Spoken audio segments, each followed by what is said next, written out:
Clappers. No, what are they called? Slate. It's called a slate. I need a slate. Mm-hmm. Yeah. All right. Whenever you're ready, pal. Hey guys, welcome to another episode of On the Range podcast with War HOGG Tactical and Kelley Defense. Mark, how you doing, buddy? Doing well, my friend. How are you doing, Rick? Doing awesome. Hey guys, do us a favor. Sit there, smash those subscribe button, like button, either all your major podcast services. If you got us here on YouTube, smash those buttons. We'd greatly appreciate it. So Mark, we got a super guest for this episode. You want to go ahead and tell us who we got? Yeah, thanks, Rick. Yeah, buddy, man, we got a great guest. We got Jimmy Hintzke. He is the owner and operator of Valhallas Forge in Virginia. He's a former Navy guy. Spent some time in the SEAL teams, made his way up through the enlisted ranks, and just a heck of a leader, mentor, philanthropist, just an unbelievable guy. I really think everybody's going to enjoy it. We've been trying to get Jimmy on the show, so let's go ahead and roll it, and hope you guys enjoy it. I see you fine, brother. There you go. Connected audio. There you go. All right, brother, you got me? Oh, yeah. Boom. Better? Worse? Oh, man, that sounds a lot better. Yep. Thank you for the Give it time. time. Little technical difficulty. Oh, man. Typically it goes smooth as silk. Typically. I'm making that up. It never goes smooth as silk. You get that interweb connection that God only knows what's going to happen, you know? Oh, yeah. It's being filtered through all kinds of spyware and all that stuff. Turn my phone up so people think I don't stop working. So I just got to turn this thing right off. Otherwise, they'll keep calling. I know my wife always says that. I never stop working. 24/7, That's usually just because she's aggravated with me, you know? Yeah. So what's going on, Jimmy? How's things going? Oh, shit. Things are going real good for us. The shop's moving in directions that we'll talk about in a bit that are just stunning. I'm sure there's lots of ties in there for soft backgrounds and how that applies to today's world, and just figuring out ways to make COVID work to our advantage, and just really an exciting time. We're also doing a lot of stuff on the philanthropy side of the house, making things for different folks. If you've probably seen a couple of my little things, we're doing a little bit of political stuff out there too. Nothing too crazy, but a little bit supporting the elections, and then just doing what we do. You know, it's just every hour of the day is pretty much taken up right now. Yeah. Hey, Jim, just want to say real quick, thank you for your service. You know, appreciate it, man. So 30 years, hats off to you, brother. I mean, you get it. I think we probably share the sentiment. You don't do that long without loving it. And, it was a privilege to serve. And the next chapter has been good, and I'm glad I've moved on. I mean, I would never change anything, but I'm in a good spot. Yeah. So, Jimmy, I've heard you address that feeling and responsibility and urge to serve. Rick and I, with my military and law enforcement service, I'm into my 31st year as well. Nice. And, it's just like, I've had people ask me this before, where do you think that comes from? Because to be honest with you, I'm not from a family that, where I grew up, where everybody was in the military. No one was in the military. And, I don't know where that comes from. Do you have any insight on that? I know you spoke about those type of things before. Could you elaborate what you think it is? I don't know. I look for the spark in the young men that I hire. I run my business exactly like a SEAL team, that kind of, sort of, maybe exactly like one. And in that, I'm looking for these individuals who have this just for some odd reason, a desire to excel and to be a lifelong learner and to perform and to have purpose. It's amazing, their siblings come in, and their parents often come in, and the young power hitters that I have are just each in their own way exactly the same but different, and but their family may not have any of those attributes. So it's a pretty damn good question, when people say, hey, what makes a great SF guy, what makes a great Delta guy, what makes a great SEAL, PJ, CCT? Well, wow. You can never guess who's going to graduate buds when you're looking at the lineup. And at the end of the day, it's the guy who wants it the most and just digs in. And I think that coupled with desire to be around people you can trust and people that you can just really, really go. Anybody has their shit together knows that you can only get so far by yourself.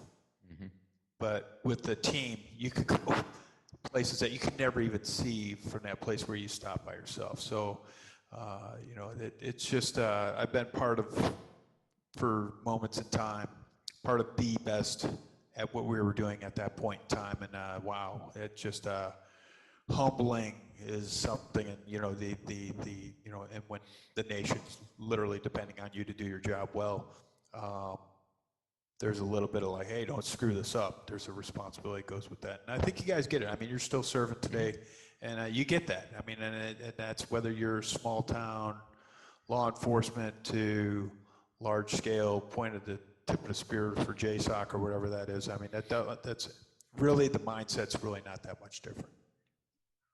Yeah, I think the key thing, Jim, is just it's that number one, drive and desire, first and foremost. With some of us now that we've separated, we don't have the same team network as we once did before, but it's that still purpose wanting to give back, and that's like with me. Do I have to teach cops? No, I don't. Do I want to teach cops? Absolutely. Because they're out there, they're basically out there in the front line. And you've got to give them a fighting chance. And to me, it's whether you want to call it civic duty, personal responsibility, pick whatever word you want. I've had my own mates tell me when I was teaching the Advanced Urban Combat Committee, hey man, that stuff you taught me saved my life. Let's pass it on. Let's get these guys. And like I tell them, I hope, God forbid, you never have to use this skill. But if you do, you've got it. There's a lack of integrity for those folks that don't share that with the proper audiences like law enforcement and such. I mean, those men and women are so behind the eight ball. They need everything you get. Yeah. For everybody that's listening or watching on YouTube, why don't you give them a little bit of background who may not have come across your IG or any of your social media. Tell us about Valhallas Forge, and tell us where that all came from, and tell us, a little bit about yourself prior to the Forge. Okay, wow. So I'll try to make it concise. I did 30 plus years in the military. I did I did a couple years in the fleet. They say everything's for a reason. You learn something from everything. I'm still working on it. I'm sure there's something really good thing in there. But it makes me appreciate. There were some great men and women out there that I worked with, but was not my forte. And eventually got into the SEAL teams. Started off SEAL Team 8, and then I eventually went to development group, and I spent the rest of my career pretty much there. I was very, very privileged to move through circles with, no bullshit. You guys get it. You've been around. I mean, literally walking the halls with giants. I just shared those spaces and tried to earn my spot every day. After, I went through everything up to a command master chief tour there, or command sergeant major for the Army folks. We can get into it in a little bit. I made a transition to warrant, which is unheard of, but when you hear the story behind it, that makes sense. And then finally retired. There was a distinct requirement to continue serving. I'm not the broke. I don't want to play wounded, whatever guy, whatever crybaby shit. I do have a little bit of TBI, such.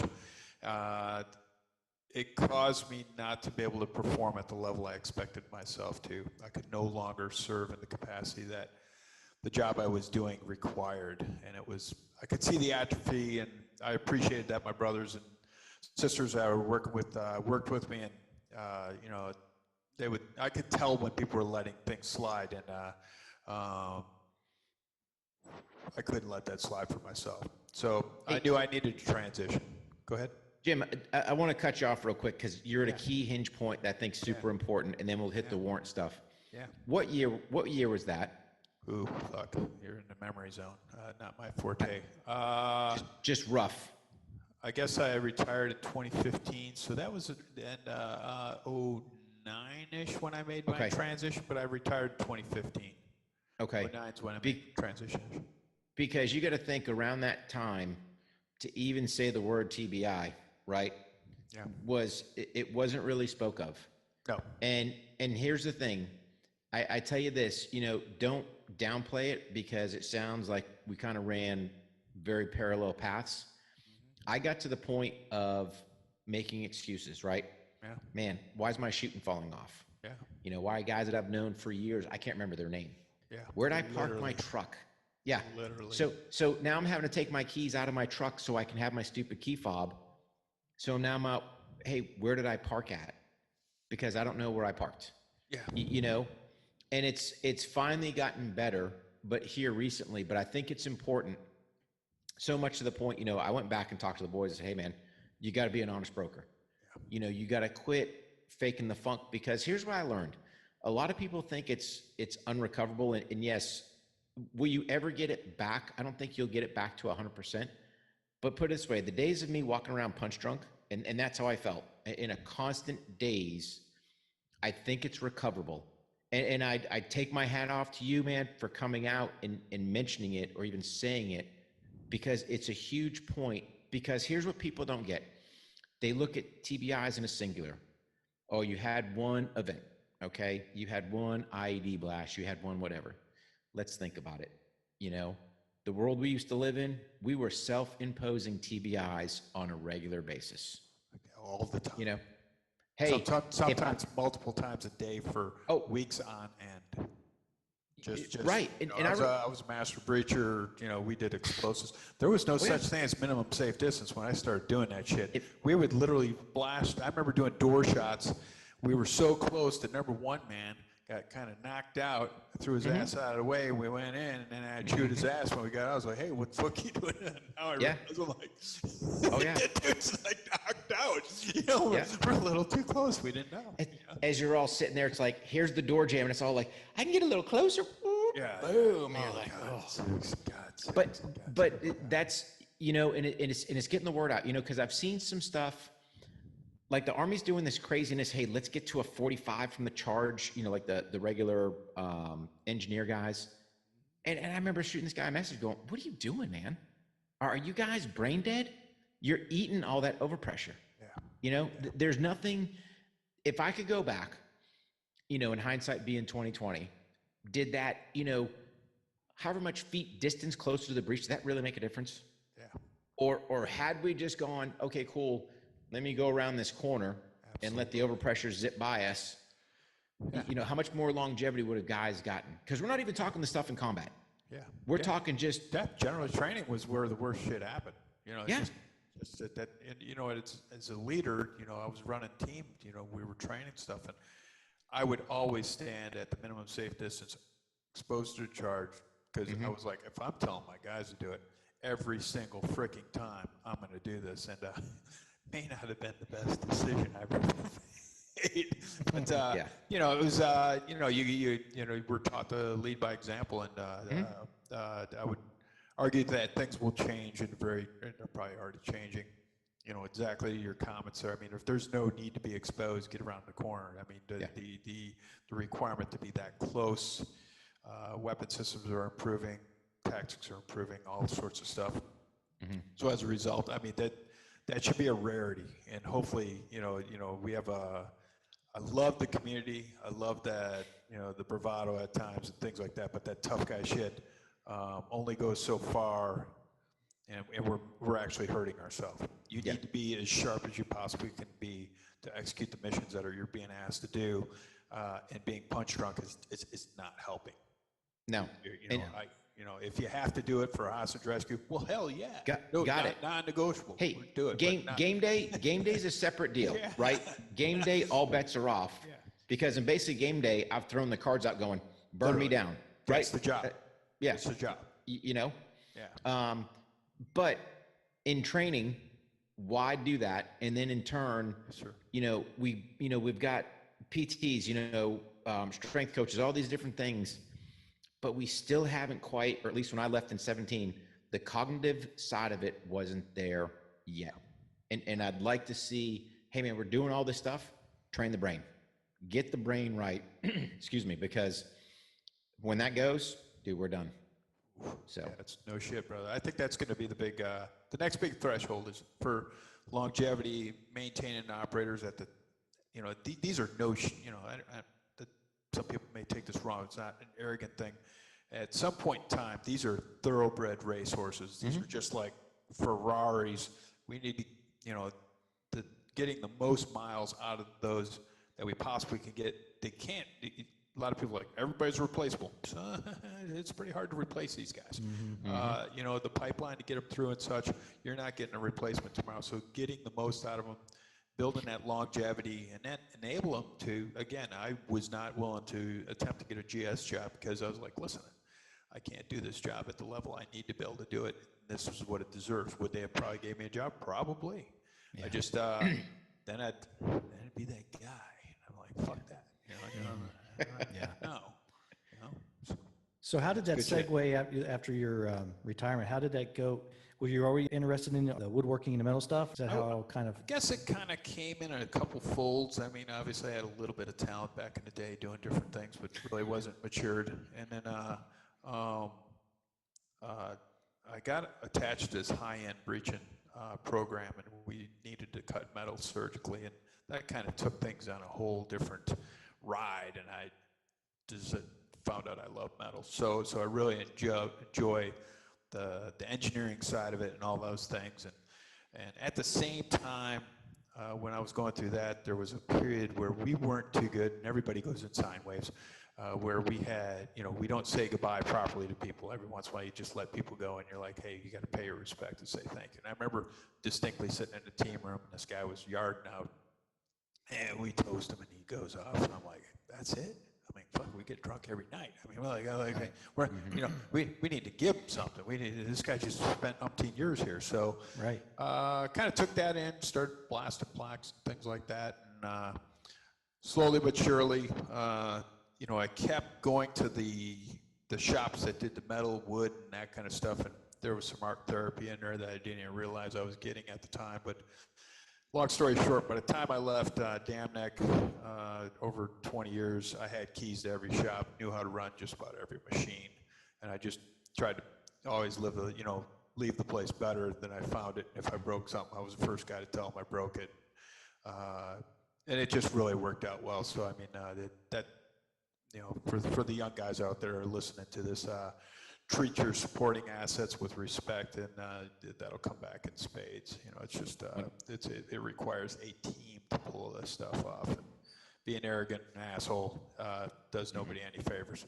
No, because they're the guys doing everything for you. Whether it's making sure your pay's straight, feeding you chow, making sure hey, when it's time to DX gear, the support guys, they're there. And here's the thing, man, he's another guy, right? So if you look at it, you can sit there and you get to the arrogant side, right? And it's funny you bring it up because, okay, I'm supposed to be at the top of my game. What do you think old Snuffy is over here? You think he's the bottom barrel licker? Nope.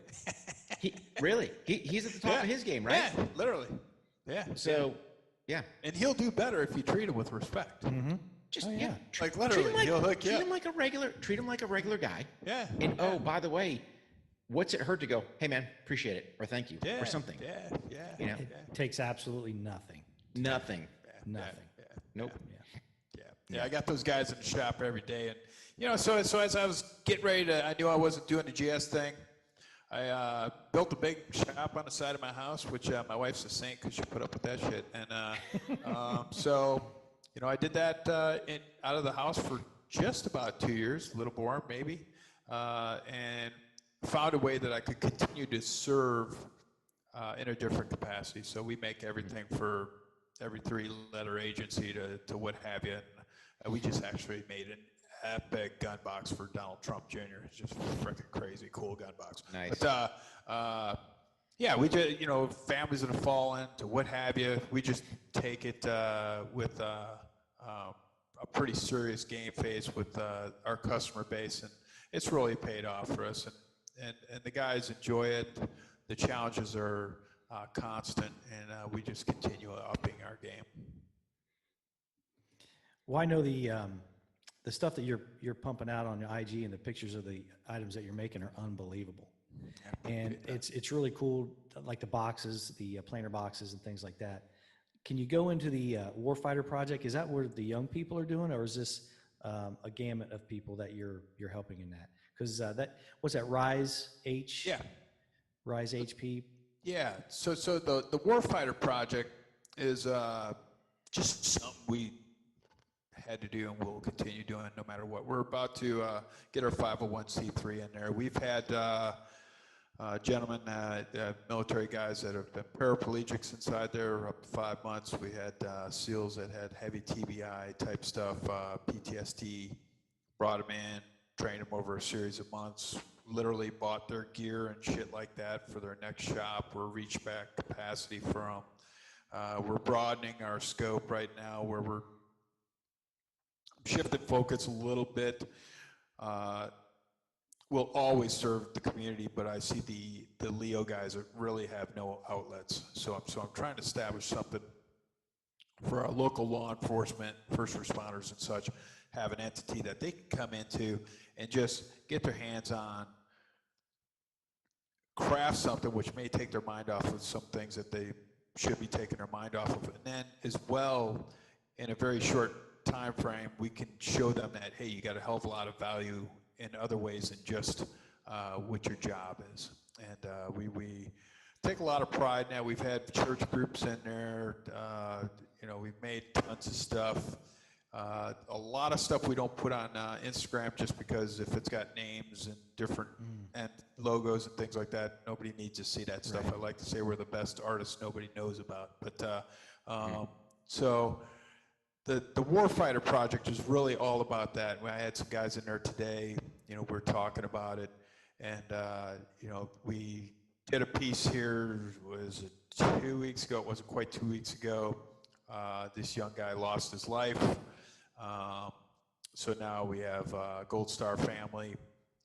Mom and dad had gotten divorced. He had dad set up for recipient of things, so he was going to get a flag and some other stuff. And bottom line, mom was not going to get, I think she'll always get a flag, but she would get some other things. So the gentleman came in, he's like, hey, the Keiko, the guy handling the case, he's like, hey, Jimmy, can we do something? So we whipped something out right away, made a world-class piece. We have hundreds of historic artifacts inside the shop. We embedded certain ones of those into the piece, and we were able to treat mom with the appropriate amount of dignity that she deserves. So, you know, the Warfighter project is really broad-based in our intent, but it's unapologetical in that, you know, I talked to the guys today, and they were talking about different foundations, which we work with over 20 different foundations, helping them out with different things.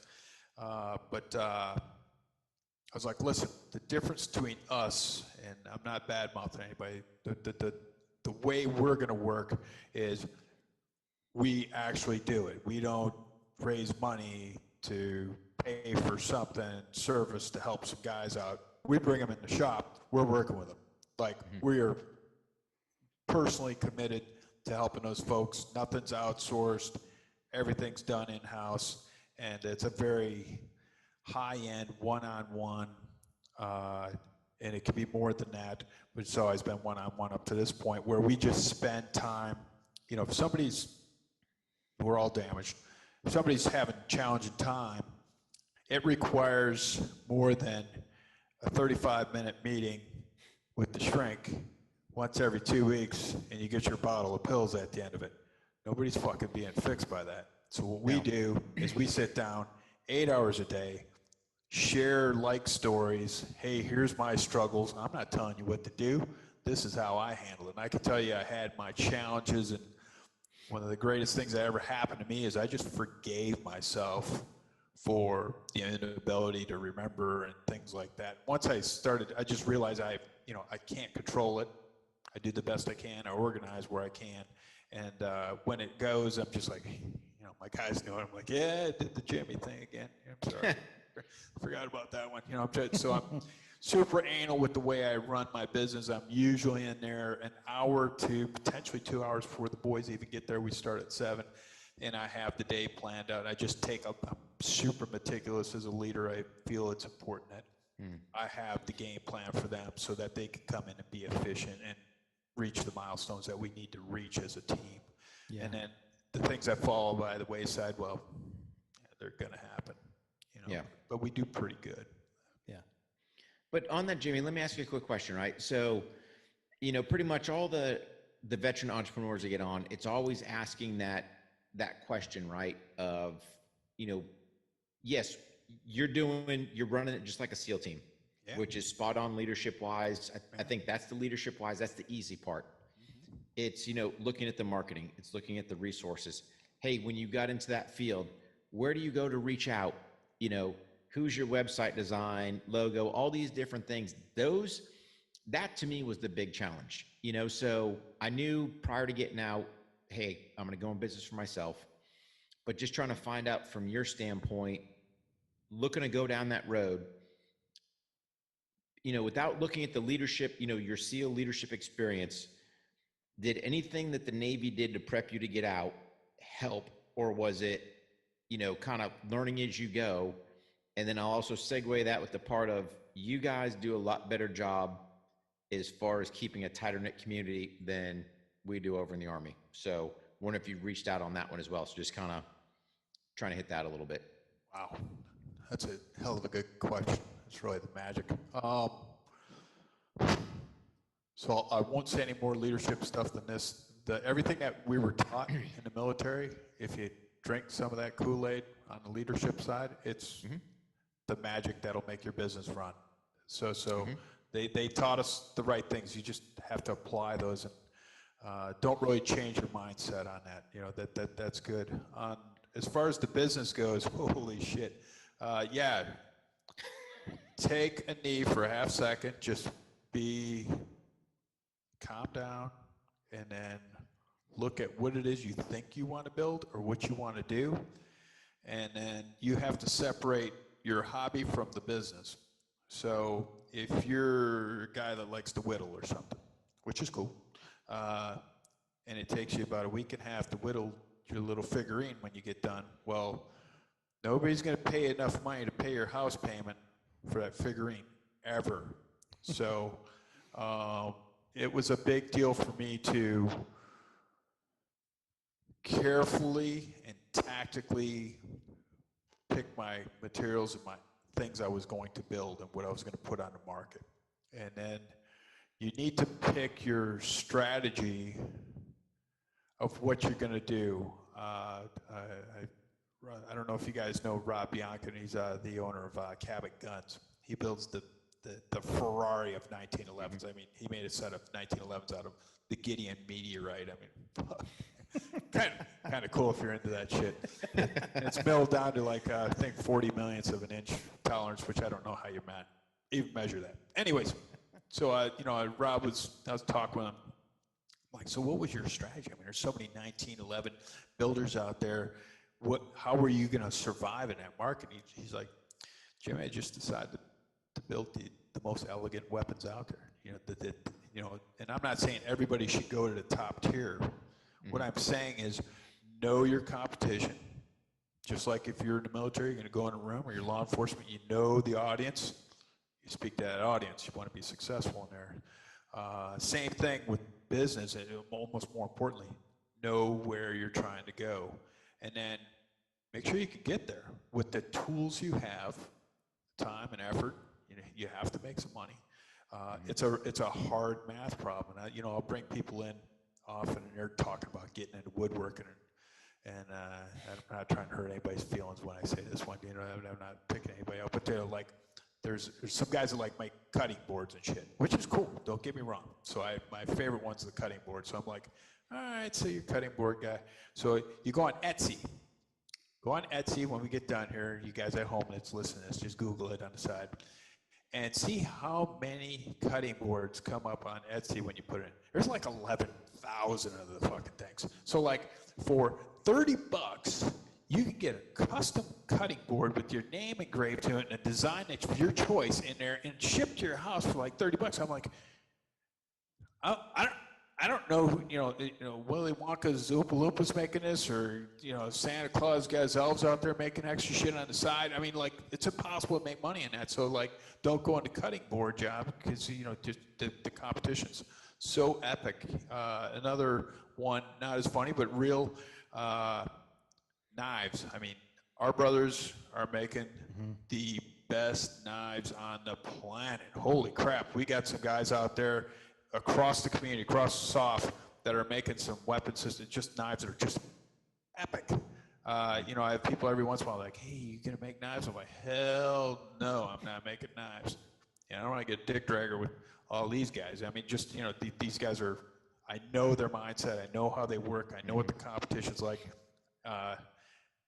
We could survive in it. It would be a fight every friggin' day. So picking those lanes, picking where you want to go, and then just know if you're not passionate about what you're about to do, don't fucking do it. Just don't do it. Business is not haphazard shit. So like, if you love going out golfing, which great, it's a great sport. I mean, it's a great sport. I mean, if you like your time off, you like all that shit, don't start a business. Go work for somebody. Be a kick-ass asset for them. They'll pay you well for your time because you're worth every penny of it. And enjoy your time off. But if you're going to start a business, dude, man, it's a beat down. And it's the most satisfying beat down you'll ever get. Right. But it's a beat down. And, I think I'm going to be able to start being able to take my weekends off on a regular basis right now. So I've been doing this like max speed for a number of years now, and I think I'm about where I can maybe take the weekends off. Wow. But our communities, we expect very high performance, and it took me a while to get to where I'm at, and I'm just starting to realize the fruits of that labor. And it really took some tenacity. I mean, there's a funny story I told today to somebody.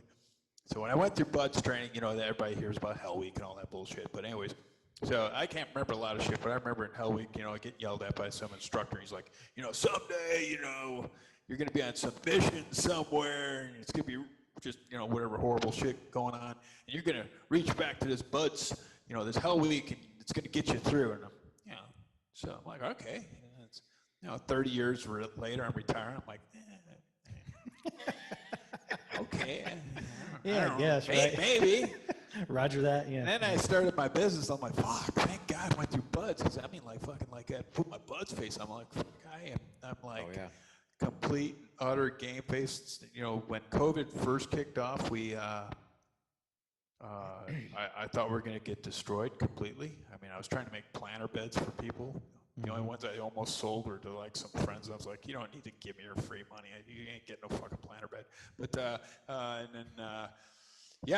it just, the ability to dig in, that military stuff helped out with that. And then to critically think and refocus, don't take it too personal.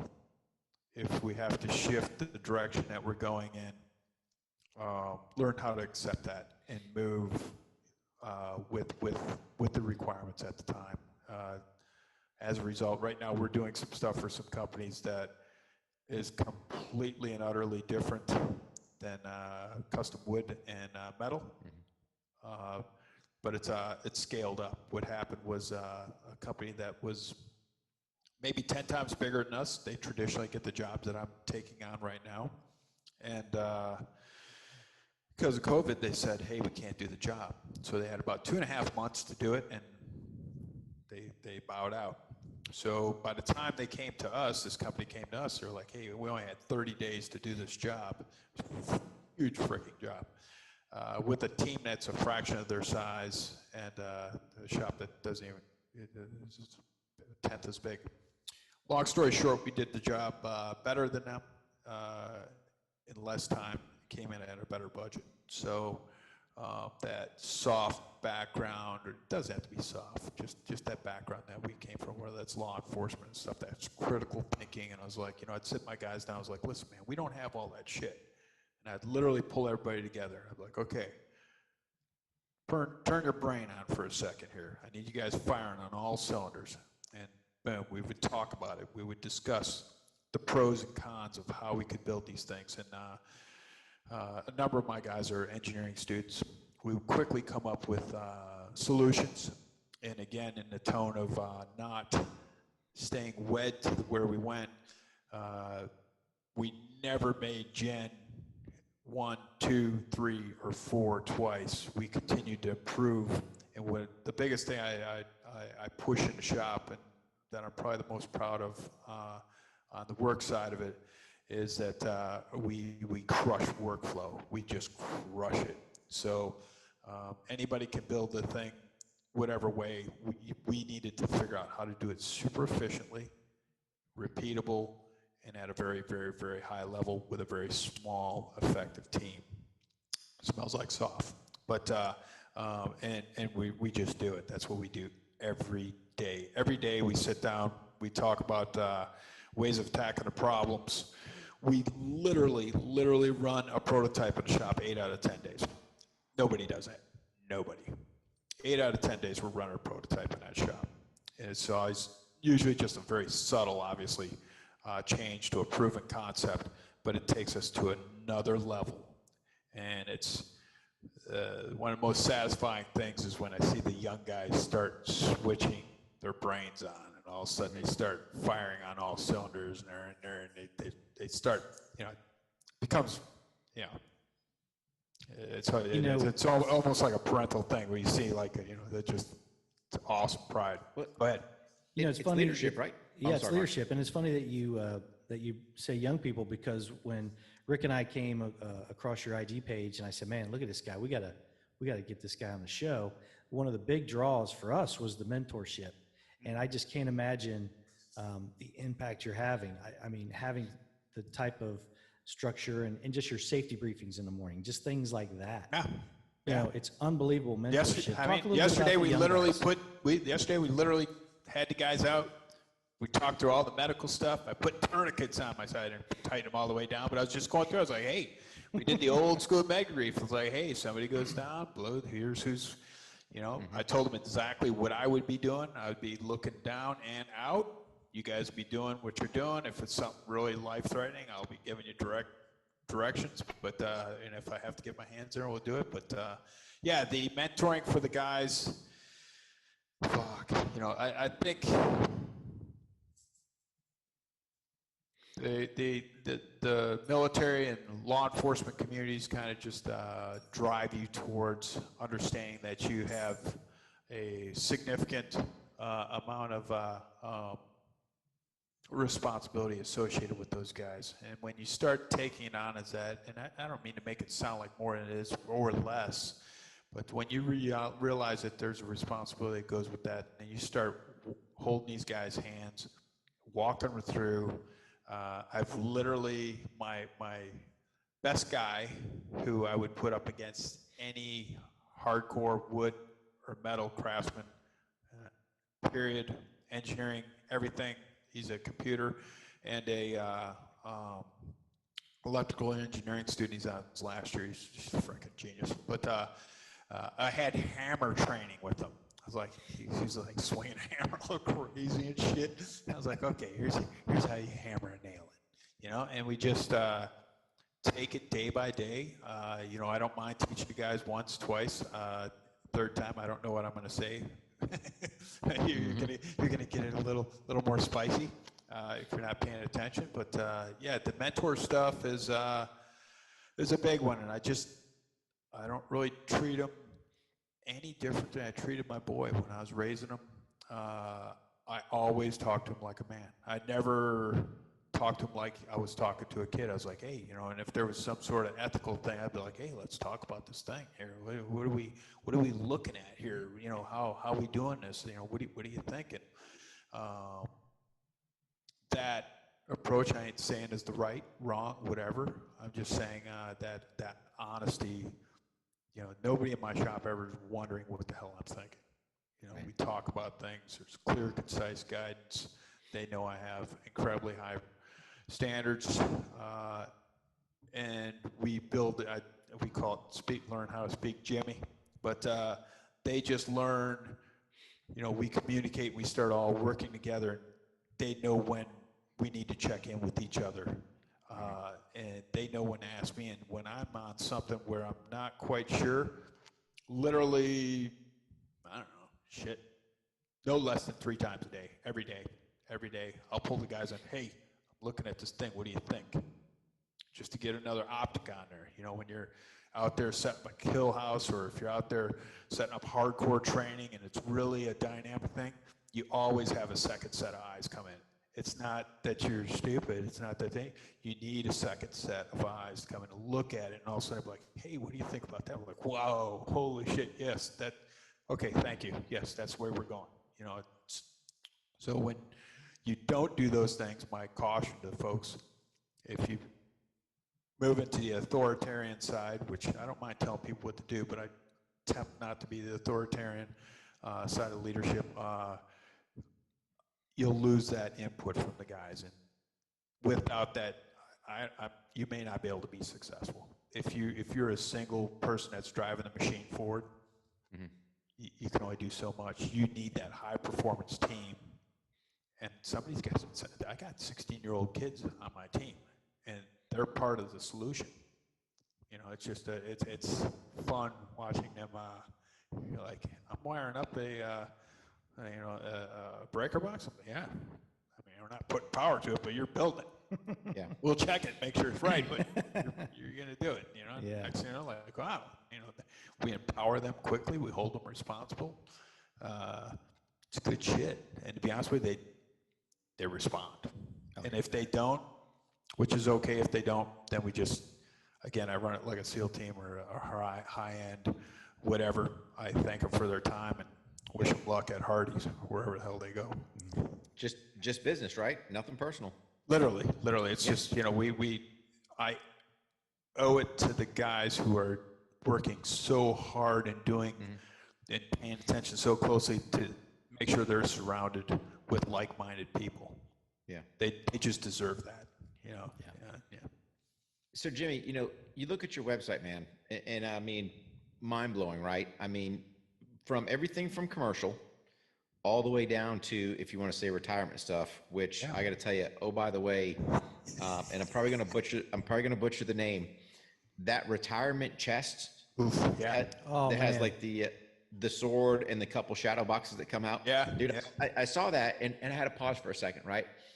And I'm going, all right, because I got to ask you this, brother. Is that something that you saw before? Is that something you ginned up?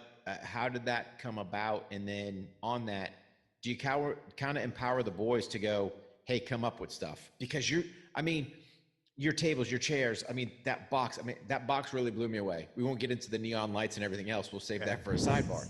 But that box, I was like, wow, man, that thing is like spot on. So, yeah, the good shit. Any businessman who's not looking very, very, very, very, very close at what their competitors are doing and stealing concepts. I look at everybody's stuff. I look at, if I'm going to build something and it's high end, I will go into like hardcore research mode. I will scour the earth because there's been a lot of really, really, really smart people that have crafted a lot of amazing pieces. And then we'll collect all those things. And often I'll have the customer do the same thing. I'll give them their homework. I'll be like, go and find me every picture of everything that you've ever liked of this tone. They'll bring it all in. We'll select the accent pieces from those, and then we'll build something custom off there. As far as I have my tones that I like to stick with, but the boys, I love it, man. They come up with some elegant stuff. So, you know, my job is to keep them interested. So whether I'm teaching them TIG welding to, you know, a silicon bronze, all sorts of different stuff, to give the sexy accents to the pieces. That's huge. I outsource a lot of 3D modeling. The guys take that 3D modeling and bring it in, and then, you know, we get whatever emblems put in there. Our website's pretty light on that stuff. I'm pretty close hold with it because it's so high end. But we craft a lot of unique stuff, but I like to pay tribute to what I like to call the masters out there. We make some crazy gun boxes. We made some gun boxes, not this year because COVID, but last 2 years in a row for the Joshua Harris Foundation. We made gun boxes for them. Mm-hmm. Those two went for $22,000 a piece. Wow. I had one recently go for $10K. We make some epic gun boxes. But the team will come together, and it's fun when they come up. One of my guys today put together one of his, to the best of my knowledge, I think it was his first finished piece, start to finish, and holy shit, it looked good. So it was a flag that was flown on a fighter jet, and then a flag cert. One giant piece of mahogany for the back plate, which was probably 2.5 feet to 3 feet wide by about maybe 18 inches tall. Solid one plank, no joints. And then we built the flag holder. He built the flag holder out of Koa. And I got ways to fix things when the joints aren't right, but his joints were perfect. So we didn't have to do that. And had a brass cap on the top of it, engravings on the side. And it looked like something I would be proud as shit to give my grandfather. So, that was like a spike in the ball in the end zone, seeing that, because I was like, he thought I was fucking with him at first. I was like, James, that is one hell of a nice piece. He's like, no, I mean it. And I think it had heartfelt, it has a tone to it, So, yeah, the boys bring their own styles in there. They again, I couldn't get there without them. But unapologetically, for those folks that are leaders out there, I'm not trying to say you should be a reed in the wind. You need to set the direction. Here's where we're kind of going. This is what I'm looking for. And then always pulling the input. And then I tell the guys, I'm like, hey, don't take it personal if we don't go your way. It's not a personal thing. We're just, making decisions. I'm going to be the final call on which way we're going to go, and that's helped us out a lot. I'll let them. Today they were working a workflow on a pretty complicated piece, and I'll let them go for a little bit, and then I'll pull them in, and I'll be like, hey, let's look at this thing. Let's look at what we're doing here. Are we being the most efficient? And I'm careful to attempt to try to do that in a way that doesn't jerk them around. Mm-hmm. I want to let them lead, go for a bit, and then we pull it in a little bit. We talk about, hey, if we attack this a little different, what do you think? I think we get a little more efficiency and be a little more, get the job done a little faster. What do you think? And then it works out, and it takes a lot of time to build the trust within the team where you can tell people that stuff and they don't get butthurt. Mm-hmm. So I think sometimes people get a little, they feel like you're attacking them. They could feel like that. You're on their ass. You're like, hey, it's nothing personal. I tell these guys, I'm building leaders. I'm building Ferraris. I'm not. We're going someplace. Mm-hmm. I am taking you there. It will not be easy, but if you get there, holy shit! Yeah, now we're doing some amazing shit. So, yeah. What percentage of the things that you guys build are, for sale, resale, and what are custom and what are specialties? Like I know you did some work for the presidents and things like that, but what the percentages of things that people can just purchase? I think we sell everything, but I would say right now we just picked up these bigger contracts that we're doing. Maybe still 50% mark is done for individuals. They'll come in and like a flag like you have behind you. We do an incredible number of different thin blue line flags. But yeah, it's what's cool about us is the customers come in, like this lady's getting married here that I've known for a while, and she like literally drew a picture, and we're gonna mill that into this massive plank. She's found the S the way she wants it, this German calligraphy S. And I'm like, okay, I told her the site where she can get that digitized. She's gonna bring that in, and we're gonna make a custom piece for her. What's cool about our shop is we'll sit down with you and allow you to articulate your requirements. Our job is to listen carefully, and then I kind of do things a little backwards that most people would think. I ask people almost immediately right off the bat, like, what's your budget? And they're like, most people do the back and forth shit. I'm like, yeah, I ain't got time for that. You just tell me what your budget, because we literally have titanium. We work with titanium. I have slabs of the USS Constitution in the shop. No shit, you guys gotta come and see it. I have a piece of the World Trade that is 190 pounds, 5 foot tall in the shop. We have pieces of just crazy stuff. F-35, F-22, U-2 spot plane, crazy shit. Wow. Jimmy, did you get the Constitution when they did the remodel here? Was it a couple years back? Years ago, exactly. Yeah. I had a little bitty piece, and then I did my feelers and sent the shit out. I was like, I'm going to compensate you. You give me some of this side. The guy that was coming, and he bought me 5 big pieces. Wow. I let him take like $1,000 worth of shit there. I was just like, take what you want. I mean, I don't know. Yeah, that's unbelievable. See, that's where that's those Navy ties, right? So an Army guy out trying to look for part of the Constitution, that ain't going to happen. It's like, where do you go? You know? Be like, hey, who's in the Navy here? Can somebody help me out? Because, I mean, that's still an active Navy vessel. That's what people forget. Time. Yeah. That technically, I shouldn't have that. Yeah, that's for sure. I mean, yes and no, right? We're not going to tell anybody though. Yeah, it's okay. Well, no, because it went to dry dock and they did whatever. So I mean, it's all good. A good place. With the part of the thing, I think reason we get so many artifacts is because we don't sell them. So for the folks listening to this, if you're like, hey, I'm going to ask Jimmy to make a gun box out of USS Constitution, probably ain't going to happen. So the rules, which we'll bend them every once in a while, but families that have fallen, we make the pieces. We use the artifacts for that. A retirement piece, which you've retired, so you can get some. So we'll put some of that into the retirement pieces, and then significant fundraisers. About the last couple of years in a row, we've raised about $130,000 on average. We're expecting, if the COVID slows down a little bit, I think we're going to just crank those numbers to the roof. I'm in a spot where I think we're going to make some.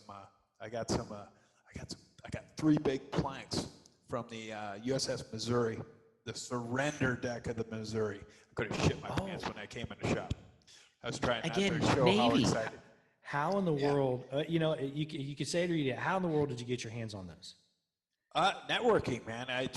These guys know that I'll compensate them and I'll take care of them. So when you come in, the horse trading doors are always open. So they'll come in and for that, I mean, I made that guy a ton of different stuff. But so we'll take that. We're going to take those pieces when I get my 501c3 set, and my intent is we're going to make some pens. The pens are going to be made USS Constitution oak and that teak from the Missouri, and then for select pieces, I had to figure out how to do it, but I have ashes from fallen brothers, I have ashes from canines killed in combat. So for the Wall Street individual who has everything and is signing documents that are just legendary, what pen would you want to use? So that, if I can, when I can get the Gold Star kids to show up, I'll have them help fabricate that stuff, and from the hands to the materials to all that stuff, and then where the funds are going to go get applied.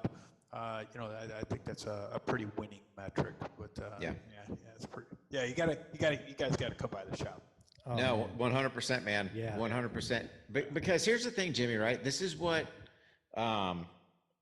guys don't get. It's the legacy of the kids. It's the legacy of the family. Because they've had a section of them that's been ripped away, and people don't fully get it or grasp it. Dude, what you're doing, phenomenal, 100%.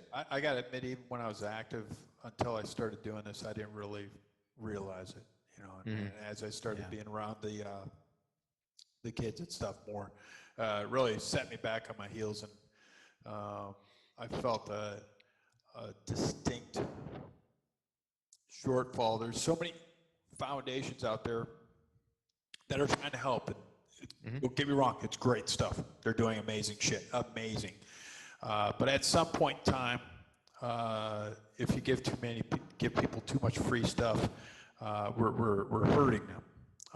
And so I bring these young folks in here and treat them again like men and women. Hold them to a standard.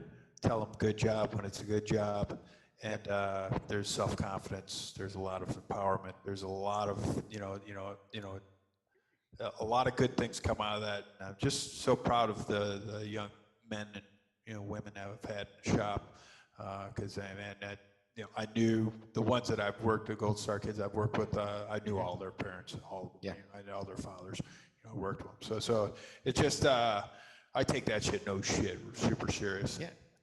You're plugging, because you're plugging a gap, man. Think about it. Dad. Yeah. Hang on.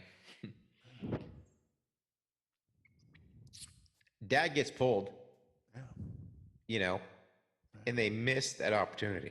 Yeah. So. And sorry. it pokes its head every once in a while. I mean, they deserve to have somebody that talks to them like their son or daughter. Yeah. And just treats them like that. Not like somebody that's fucking disabled and and not that disabled means, don't take that wrong.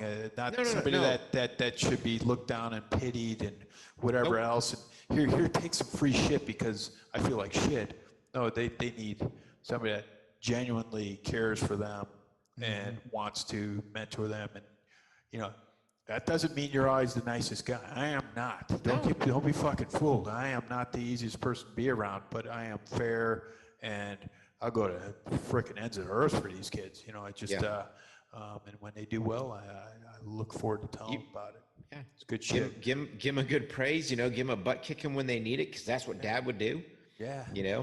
And then same thing. Hey, at the end of the day, go grab a fishing rod and go catch some fish or something. Yeah, you know what I mean? You know what? The cool shit. When you see these young kids, when they make something for themselves. Oh, dude, the look on their face. So freaking badass. So bad. When they hit those accomplishments, it doesn't matter what it is. Building something, catching a fish, pitching a tent on their own for the first time, whatever the case may be. And because again, the person that would normally do that wasn't there. You can see it in their face. It's just, man, I don't want to say rewarding, because it's not rewarding. It's just, I don't know the right word, but you're watching a young individual almost become whole, if that makes sense. The on your webpage, and you're talking about the Forge, and you had a Gold Star kid there, and good looking kid out there working hard. You guys were showing pictures of your hands, working hard. I love that. Very symbolic and so fitting. But the one thing he mentioned about your mentorship wasn't that, oh man, we had blast. He gave me this, we got this.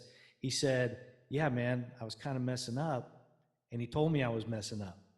You were treating him like you treat everybody else, and that's what they're looking for. Like you said, they're not looking for someone to feel sorry for them. Yeah, I know. They feel sorry for themselves. They want to be normal. Kids' dads are, and I know what these kids are capable of, and again, we're building leaders. Which there's a fucking shortfall of. You ain't kidding about that, buddy. We're building leaders, and it just it's all of us. I'm sure you guys will share this. I have to work on it each and every day. Try to be a better man than who showed up today. So it just these kids they need that.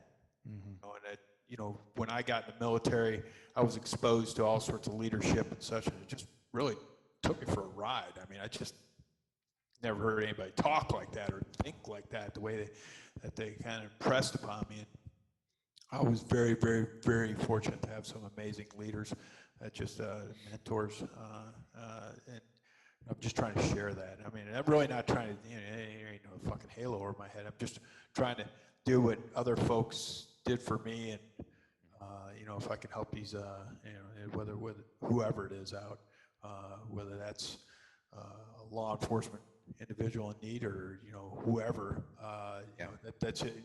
Us as a community, I think the greatest generation had an edge on us where people were very forward-leaning on helping each other. I think that's something that maybe we could. That generation wasn't perfect, but they had that edge on us, and that's something that maybe we try to get back a little bit here and there. 100%. Buddy, you're making a huge impact on all the folks that you're touching. I can guarantee you that. How can folks get a hold of you and look at your stuff? I know that you got your website. Is there anything else besides the social media where they can reach out, help? The up and coming will be the Warfighter Project. When we get that up and running, we'll put our own page on that. It'll be linked to the other ones as far as 501c3. But right now, the Instagram, it gets some of my spicy posts on there. But I love it. You'll know what's pissing me off that day. But the Instagram's always there. The website, I've purposely not fed it for almost 2 years. I see that changing very, very, very, very quickly. So I would encourage people to take a look at that. Most importantly, really, though, if I could put one last shot out there, if somebody's out there and they have in the Navy, they got this thing called Skill Bridge. Skill Bridge is set up where individuals can still be active duty and they come and work for a company and get mentored.